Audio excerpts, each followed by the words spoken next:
केन्दुझर राजनीति में घसीपुरा निर्वाचन मंडली को नहीं नानादी चर्चा। वरिष्ठ मंत्री तथा बीजेडी प्रार्थी बद्रीनारायण पात्रों विरोध में प्रार्थी होती पीसीसी सभापति निरंजन पट्टनायक।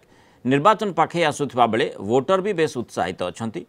भोलबेड़ा गाँव में वोटर सह संपर्क आलोचना कर Kalinga TV bureau head Akshay पाढ़ी।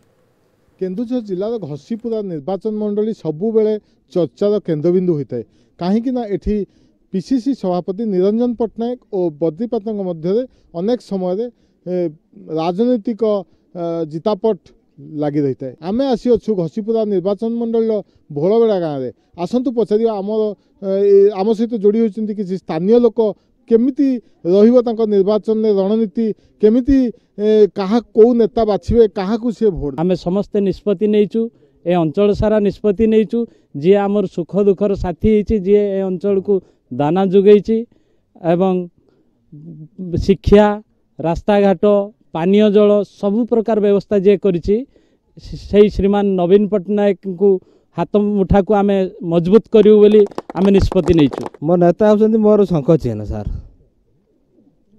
नवीन पट्टनायक मोर सब देइछंती बापा थिले से एक्सपायर कले मत जो पेंशन मिलूला पेंशन मोर जो ये होती से कथबार्ता है सब देइछंती शंख चिन्ह मोर माँ पेंशन पाई भत्ता पाई आमर जो से नना पाई भत्ता ओजा पाई सब पाइचु आम सब से मोर खुशी। आम सहित अच्छा जड़े पूर्वतन सांसद उपेन्द्र नायक पचार सी दिने फूलरे थिले आज सी शंखरे अच्छा कहीं कौटी रहा असुविधा आज सी कहीं शंख को आपणे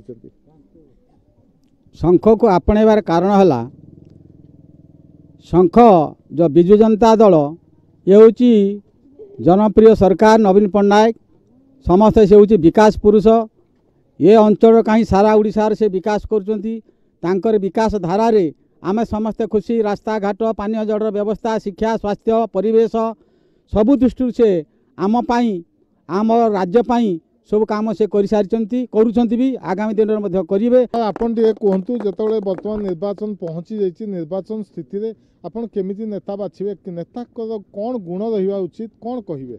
आज्ञा मोर गोटे कथा कहबी नवीन आमर नेता बद्री पात्र आमर सेनापति सी जहाँ कर 60-70 वर्ष भितर केबे देखी नथिली एणु आमे शंख चिन्ह समस्त भोट दो।